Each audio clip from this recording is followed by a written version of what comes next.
down from full-time royal duties, a subject that's still on everybody's lips in the newspapers. We're all talking about it, but nobody, it turns out, was less surprised than Meghan's sister, Samantha Markle. Well, let's find out why. She joins us live from Florida with her thoughts on all of that. Samantha, good morning, because I know it's very early in the morning for you there. So thank you very much for taking the time to talk to us. Look, the first thing I want to ask you maybe is, we saw a lot of news coverage here at the weekend, and I wonder, could you shed any light on the lawsuit between your sister and the Mail on Sunday newspaper here? Now, the paper has said they are prepared to defend themselves in court and that your father could be a key witness for them. Do you actually think that your father would be prepared to testify against his own daughter? Well, of course he would, and I don't consider it, well, I guess it is testifying against her, but the truth is the truth, and so based on that, of course he would testify. What do you think of what they're actually arguing about, which is this this breach of privacy in terms of communications between your father and Meghan? Well, firstly, she had mailed him the letter, and I don't know how the laws are there, but in the United States, if someone mails a letter to you and it ends up in your postal box, it is your property, and she wrote the letter with the intention of giving it to him, therefore it's his, and so it's his property, but there's also the issue of allegedly she had shared it with several of her friends and also People magazine, so it went from the private forum, from her to my dad, but it also went to People magazine, which is the public forum, and this claim of breach of privacy doesn't really seem to have a legitimate basis when you consider all of that. It seems somewhat ludicrous, in my opinion. Samantha, despite all the things that have gone on and this court case now, it does seem very extreme, despite their differences. It does seem very extreme for a father to be going into court to testify against his daughter. Why do you think he'd be prepared to do that? Why does he feel so strongly about that?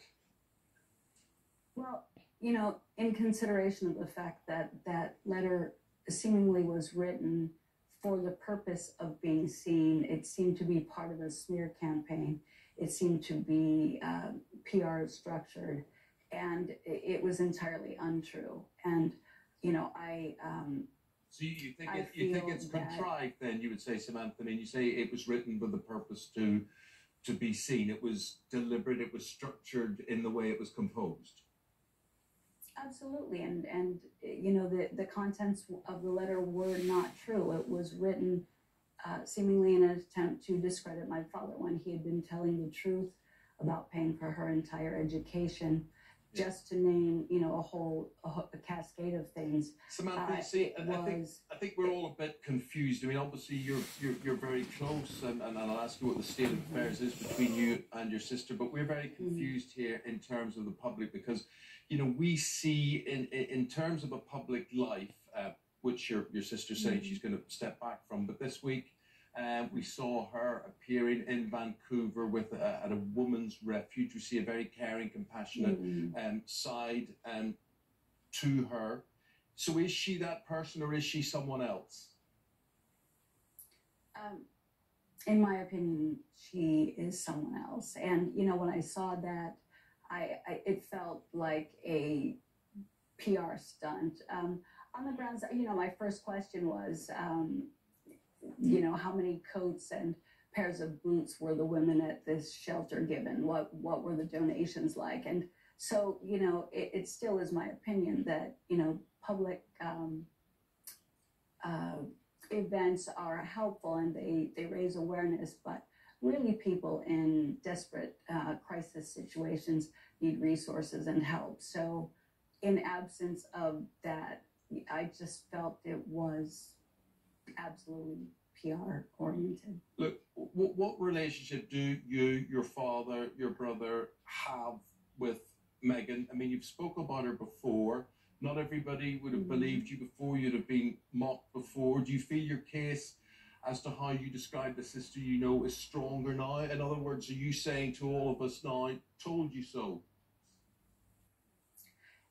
You know, I'd be lying to say there wasn't a little part of me that, you know, was always out there, just, you know, was steadfast on the truth. And as she progressively behaved in ways that I felt were inconsistent with the definition of humanitarian, I became more outspoken, but I was also outspoken in defense of articles and publications whom I'd never spoken with, saying things that were untrue. And it became this vicious cycle of setting the record straight rather than just being out there trying to get attention.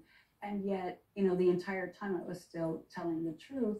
So in a way, yes, I feel vindicated, but under the circumstances, with so many people having been hurt by all of this, our family and the British royal family. Well, one of those people. I can say it's not always a good thing being right. It's somewhat sad to be right in this case, and it's one of those people who you talk about who seems to be very sad about this. Obviously, is your father, Thomas. He hasn't been in the best of health, as we know. How is he now? What does he make of his daughter now stepping down and back from being a senior royal here? And do you think that Harry and Meghan coming to live in Canada, possibly America will be nearer you? Can you see any reconciliation for your father with the couple? Well, I can't speak on his behalf other than to say he'll have quite a bit to say soon. And as he did say, you know, he's disappointed. I think he is surprised that the royal family has also been hurt by this and are seemingly disappointed. And I don't see a reconciliation at this time. There's too much water under the bridge. And if it was just a matter of miscommunication or,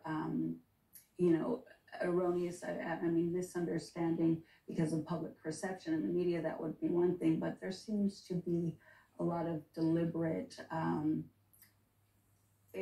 ignoring and disregard of the family and PR attacks that allegedly were very structured and part of a smear campaign against the family. And it just is so uncalled for and hurtful. So a reconciliation would not be likely.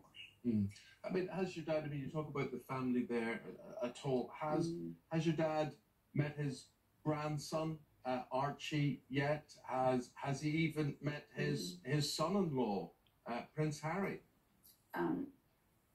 No, and I will let him address that at a future date. But, and it's sad that he has not had the opportunity to meet Archie, but I think it's also sad for Archie, even though he's really small now, as he gets to be a little bit older. My dad is a great dad, and so it's a loss to Archie not to have that opportunity while my dad is alive. And is your father still keen to meet his son-in-law, Prince Harry? Do you think that's going to happen soon? I can't say soon. And if it does, I really feel that Prince Harry and Meghan have quite a bit of apologizing to do. We're not talking about teenagers. We're talking about adults whom I believe knew exactly what they were doing. And with regards to my father, it was so incredibly wrong and unfair and shocking, really. Why do you think your sister didn't enjoy royal life? It all started off so well and it all went wrong so quickly. From my perception, as I'd seen in the media, I feel, and it appeared outwardly, that she did enjoy it when there was the quote Fab Four and there were the photographs of, her hair blowing in the wind and the smiling and the waving and, the contrived British accent. It was all seemingly great and wonderful then. But when the public began to criticize some of the expenditures and the behaviors and protocol that had been broken, the tune changed and it became a bit more of an attribution error, of avoiding accountability and suddenly, flipping the script, and quite shocking and hurtful that the issue of racism would ever come out, because I didn't see anything that was ever racist in nature. And so it seemed like, a misplacement of blame to avoid accountability for, many things. And I just thought it was a gross breach of duty and responsibility and honor and confidence that had been placed on her. I thought it was an incredible stretch.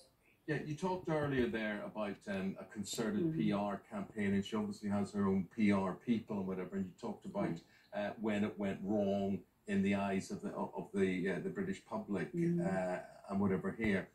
Do you think the life here as a royal was different from that as an actress in Hollywood, who she's surrounded with, who she can grant access to or not? Is it a control thing, do you think?